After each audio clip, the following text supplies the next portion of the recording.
Hello guys, আমি আজকে কাঁচা টমেটো দিয়ে আলু বেগুন দিয়ে মোরলা মাছের চচ্চড়ি করে দেখাবো। দেখুন, আমি এখানে 200 গ্রাম মোরলা মাছ নিয়ে ভালো করে ধুয়ে কেটে রেখে দিয়েছি। আমি এর মধ্যে দেবো 2টো পেঁয়াজ আমি কুচি করে রেখেছি, একদম অল্প একটা বেগুনের হাফ, আমি অর্ধেকটা দিয়েছি বেগুন, যেহেতু আমার মাছ অল্প। আর আমি একটা ছোট আলু আমি কেটে ঝিরি করে কুচিয়ে রেখেছি। আর 4টে আমি মাঝারি সাইজে 4টে কাঁচা টমেটো দিয়েছি, মাঝারির থেকেও ছোটো। আর আমি এর মধ্যে দেবো কালো জিরে, নুন, হলুদের গুঁড়ো, লঙ্কার গুঁড়ো আর জিরের গুঁড়ো। আর এখানে দেবো কাঁচা লঙ্কা। তাহলে চলুন গ্যাসে কড়াই বসিয়ে মাছটা ভেজে নিই। দেখুন, আমি গ্যাসে কড়াই বসিয়ে দিয়েছি এবং কড়াইটা গরম হলে আমি তেল দিয়ে দেবো। আমি তেল দিয়ে দিচ্ছি, মাছ ভাজার জন্য আমি তেল দিয়ে দিলাম।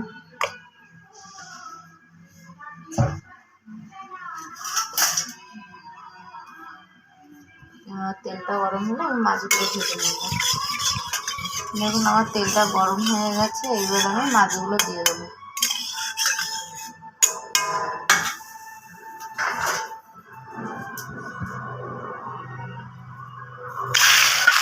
দেখুন গাইস, আমার মাছগুলো রাখতে হয়ে গেছে, এবার আমি উল্টিয়ে আরেকটু টাইম ভাজতে দেবো।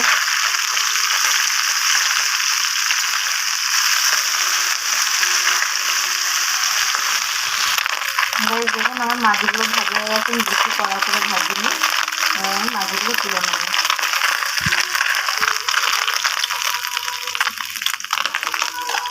দেখুন গাইস, আমার সব মাছ ভাজা হয়ে গেছে। এবার আমি মাছ ভাজার তেলের মধ্যে আমি আরেকটু তেল দিয়ে আমি কাঁচা লঙ্কা আর কালো জিরেগুলো দিয়ে দেবো।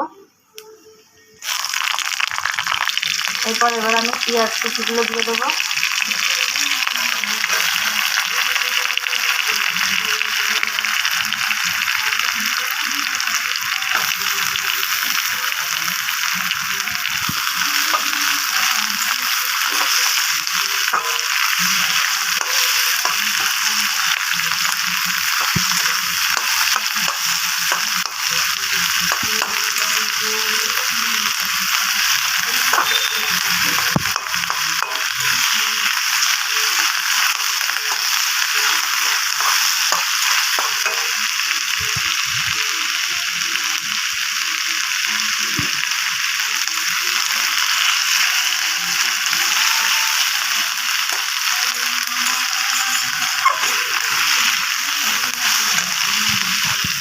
দেখুন, এবার আমি আলুগুলো দিয়ে দেবো।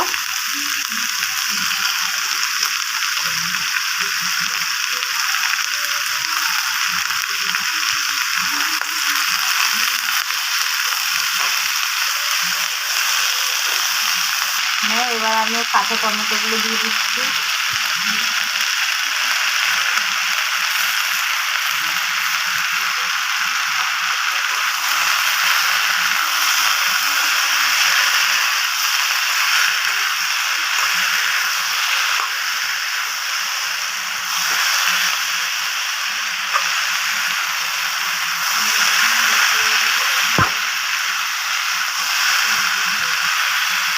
এবার আমি 1 চামচ মতো নুন দিয়ে দিলাম।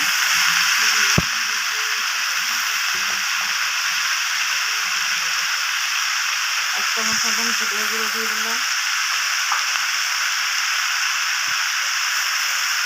1 চামচ মতো হলুদ গুঁড়ো দিয়ে দিচ্ছি।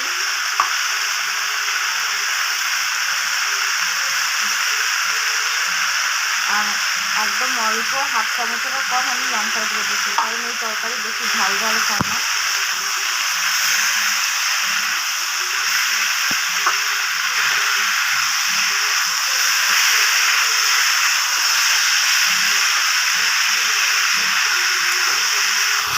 দেখুন, এবার আমি গ্যাসের ফ্লেমটা একদম লো করে আমি 5 মিনিটের জন্য ঢাকা দিয়ে দেবো, যাতে আলু ঝালু আমার সেদ্ধ হয়ে যায় ভালো করে।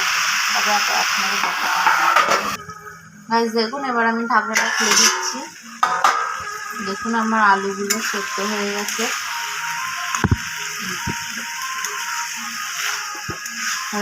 এবার আমি বেগুনগুলো দিয়ে দেবো। বেগুনগুলো দিয়ে কিছুক্ষণ নেড়ে চেড়ে আমি মাছ দিয়ে সামান্য জল দিয়ে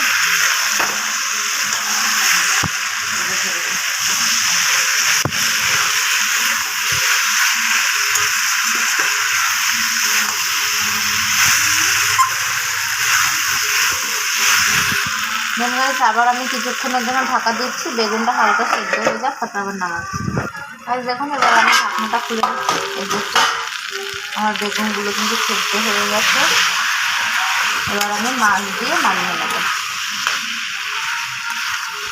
দেখুন আমি মাছগুলো দিয়ে দিলাম।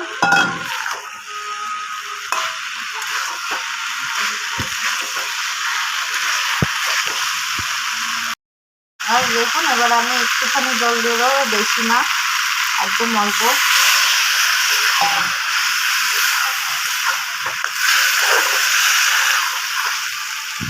এবার আমি সব কিছু ধনেপাতা দিয়ে নামিয়ে নেব।